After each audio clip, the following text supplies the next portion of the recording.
And we're going to do a video today on I'm going to call it an abrasive hydroblaster. Basically, I've got a bunch of parts I need to sandblast, and I can't stand the mess or the inconvenience of sandblasting.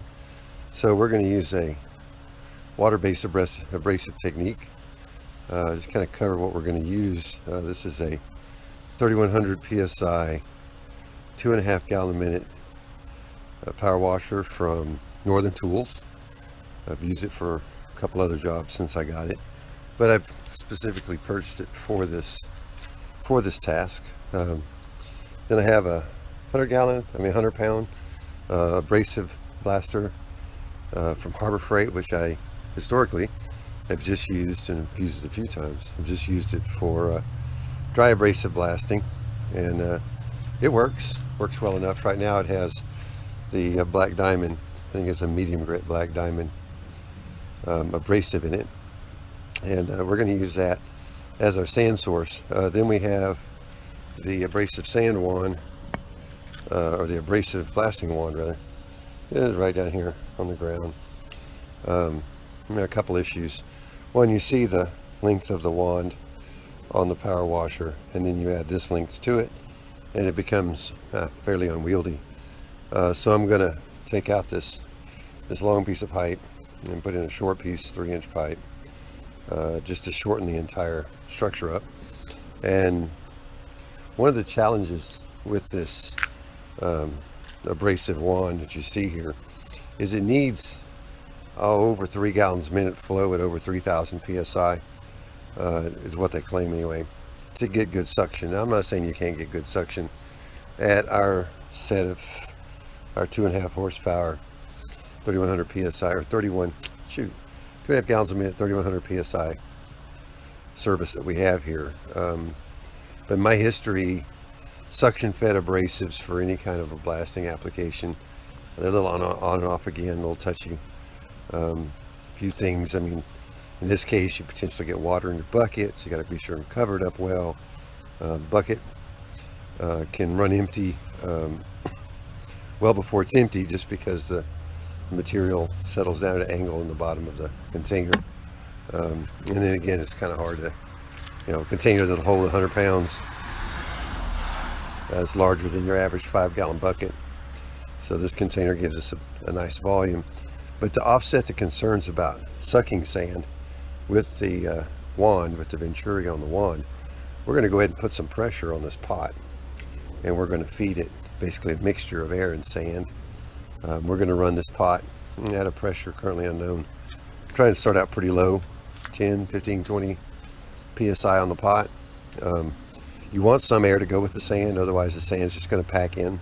If you look at the pickup tube that comes with the wand, you'll see that it actually has a tube to allow air to suck down to the point of pickup, so that you do get a mixture of air and sand. So we're going to set the valve on the bottom of our pot, so that we have pressure on the pot at, again, I'll say 10 to 20. We'll do whatever we have to do, but at a fairly low, what my aim is at least, a fairly low pressure. And then, so we'll have pressure on the pot, and we'll push abrasive out, and then we'll also crack the airline to keep that abrasive flowing without packing. So there'll be a little bit of toying around. You'll notice if you go look at one of these abrasive hydroblast wands, which you can get at Northern Tools, you'll see that this pickup tube, which is here toward the tip, is actually, I've already turned it 90 degrees, or 180. So normally that tube, the way it's designed, that tube would point down, and then your pickup hose goes on it. In our case, we're actually going to run that on the top of the gun, so water's not so prone to get in there. And we're going to feed it with the tubing that you see there that comes with the wand. So first things first, we're going to modify the wand. I'll show you that in a minute. And then we're going to add a pressure reducing regulator to the inlet side of our blaster pot, and let's see what we can do. We got a couple of, I think we're going to grab these running boards over here for the old truck and just see if we can make them come clean. as we test this thing. So here we go. Let's see what we can do. Get back with you. So hopefully you can see I have shortened the original welding, original abrasive tip. So now it's got a 3-inch nipple in it instead of that long wand. And overall, it's still plenty long enough to reach. I think with the original on it, we've just been, I think, near to ridiculous. So we got rid of that part. I was going to modify it additionally by adding a valve. I was going to add a valve here in the flex line so that I could more easily regulate the flow while at the power washer. But for now at least, I didn't get the right fitting. So for now at least, we're going to go ahead and actually regulate the flow off the valves on the abrasive blaster. So let's move on and see about modifying the blaster. So we've taken off the valve from the end of the dryer here, which previously that was that valve right there, went in the end, and then there's our quick connect. And now we're going to add to it basically this entire, it's backwards, isn't it? I'll fix it. This entire piece into there, which will give us, again, another dryer filter reservoir, but more than anything, it's a pressure regulator. We can run the pressure down on the canister and tune it to what we want. So let's go ahead and get that installed. Okay, so we've added on the dryer pressure regulator here and reinstalled the valve and quick connect. So basically we just stuck this in between the existing valve and dryer. So spin it around. Now we're going to hook this end of this flex hose up to the bottom. It should fit the same barb that was on here originally. We'll put it on with a hose clamp, and let's see if we can make this thing work. All right, last thing. We've got the abrasive line, or the abrasive line hooked to the bottom of the abrasive pot. And first thing we're going to do is just blow it out with air. Then we're going to try to establish a flow. And then we're going to see if we can abrasive power wash some running boards for the old truck. Let's see what happens. All right.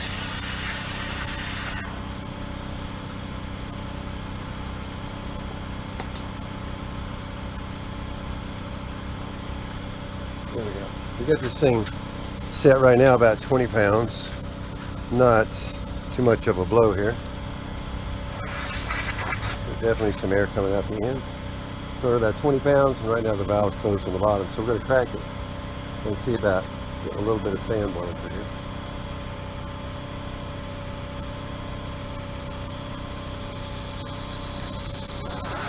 Okay, I can feel some sand. There's certainly not much yet. There we go. Okay, now we're getting some sand. I'm going to go ahead and cut it off for now. And we're going to go ahead and lay out our running boards. Fire up the blaster. Oh, I guess I ought to hook it up to water too while I'm here. And let's get this thing going. We'll show you as we get started. Yeah, this particular running board looks really tore up, but we're going to get this abrasive blaster after it. Maybe even tear it up some more. Looks like somebody put some funky foil patch with some, I don't know, Bond over it maybe, but oh well, it's not the end of the world. Most of the test piece right now. Let's see what she does. Well, I had some video go bad, but hopefully you can see. It started out with just water. I'll mostly get the pump primed up good and get everything going. You'll see the water fall down a little bit in pressure. It's just getting air out of the hose and the like. Anyway, so once I got it going, I went and reached back and turned on the air to the canister, and the air reestablished, the airflow did, but I wasn't getting much sand. I had a little bit of buildup at the bottom, so I had to reach down and monkey with the bottom valve. This is just reiterating that I need to put a valve there up on the wand on the hose, so I can more easily regulate. Once I get it going, it does a great job of removing the rust and paint and primer, but it's just using way too much sand right here, too much abrasive. So I really need to get a regulating valve. This is a ball valve that I can regulate to manage the flow. What I found is somewhere between 5 and 15 pounds worked great, but again, I needed to be able to adjust it on the fly, and it's just way difficult to do when you're trying to hold this wand and take off the rust and stuff and focus on what you're doing. Anyway, I think it's a great solution. It's got certainly more benefits than drawbacks. It's a little more setup than a standard sandblaster, but I'll take this over sandblasting all day. Ended up running out of media before it was all over with. Didn't have a whole lot of media to start with, just was using what I had left in the blaster, which may be a quarter or half a bag rather, a quarter of the tank, the blaster vessel. So I like it. I think I'm going to keep it. Stripping it down to bare metal pretty easily. It is now going to flash rust fairly easily, but at this point, this was just a test. I'm going to come back, get some more media, finish blasting it, and then put some epoxy primer on it. And then also got to strip off that aluminum foil right there by the nozzle and get all that mess cleared up and go ahead and blast it on out. And then I'm going to throw some epoxy primer on it, and then we'll worry about repairing it when the time comes to repair those. Anyway, that's it. Let's talk about what we know. It works. Hardly clean yet. Got to get all this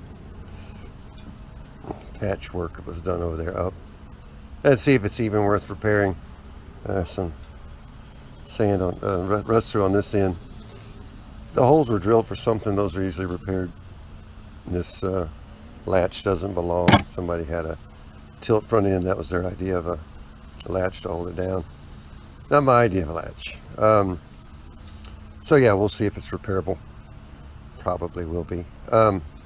Anyway, back to the blaster. It is not any issue with dust. The dust is good. It isn't clean. Stuff blows back on you, blows everywhere. You probably see it in the video. But it is effective. I think definitely a couple things. I need to get that valve added to the hose up by the tip, so I have some additional regulation. It's very difficult to regulate the sand there at the end. I just flat ran out of sand. My pot's empty, but yeah, we'll work that out. The initially I was using way too much sand, and so it's going to take a little tweaking and setting, but you know what, I'm thrilled. This is much better than sandblasting, less hazardous from a breathing perspective. It's just as effective, if not more, and you know, for large panels it keeps them cool, keeps you from worrying about warpage from heat from sandblasting. So yeah, I think this is what we're going to use. We're going to start cleaning up body panels for the truck and doing body panel repairs. We're going to work. I'm going to go ahead and clean this one up just because I started, but once this one done, I got to get the cab back out for the truck, and we're going to roll it on its nose, and we're going to sandblast the bottom, 415 it, and start some rust repair on the floorboards, things like that. But this was kind of the next, this and the TIG welder were the next two things that we needed to be able to take on those tasks. We're there now. So moving forward, we got to say an abrasive hydroblaster, which I think will do a whale of a job for us with some modifications. So take care. Hope if you need this, it's useful to you. Take care. Bye-bye.